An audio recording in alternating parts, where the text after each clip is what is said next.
বাস্তুশাস্ত্র মতে আমরা দক্ষিণ পূর্ব কোণকে অগ্নিকোণ মানি। আর এই অগ্নিকোণে অনেকে বেডরুম করে দেয়, অনেকে পুজোর ঘর করে দেয়, আবার অনেকে রান্নাঘর করে দেয়। রান্নাঘর তো ঠিক আছে, কিন্তু পুজোর ঘর বা বেডরুম একেবারে কিন্তু করা উচিত না। কারণ দক্ষিণ আর পূর্ব মিলে যে কোণটা তৈরি হয় সেই কোণটাকে অগ্নিকোণ বলা হয়। আর অগ্নি মানেই রান্না, রান্না মানেই অগ্নি। তাই ওইটা বাদ দিয়ে অন্য কিছু করলে একটু ভেবেচিন্তে করবে। কারণ অগ্নিকোণে যদি স্বামী স্ত্রী ঘুমায় বা কোনো মেয়ে ঘুমায়, তাহলে সেই মেয়ের বা সেই স্ত্রীর অগ্নির মতো অর্থাৎ আগুনের মতো রাগ হবে। আর যারা অগ্নিকোণে ঠাকুর ঘর করেছেন বা করবেন, তারা কিন্তু এক প্রকারের বিপদের শিকার হবে। কারণ ঠাকুর বা ভগবান শান্তির জায়গায় থাকতে পছন্দ করে। এক কথায় তারা শান্তি বা শান্তির জিনিস।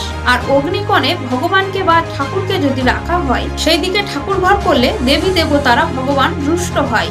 ফলে জীবনে বিভিন্ন রকম সমস্যার শিকার হতে হয় আমাদেরকে। তাই প্রশ্ন জাগছে অনেকের মনে যে অগ্নিকোণে তাহলে কি করব? সব থেকে বেস্ট হলো রান্নাঘর। আপনারা রান্নাঘর করবেন। আর এইরকম বাস্তু নিয়ে ভিডিও দেখতে চাইলে আইডি ফলো করে রাখুন।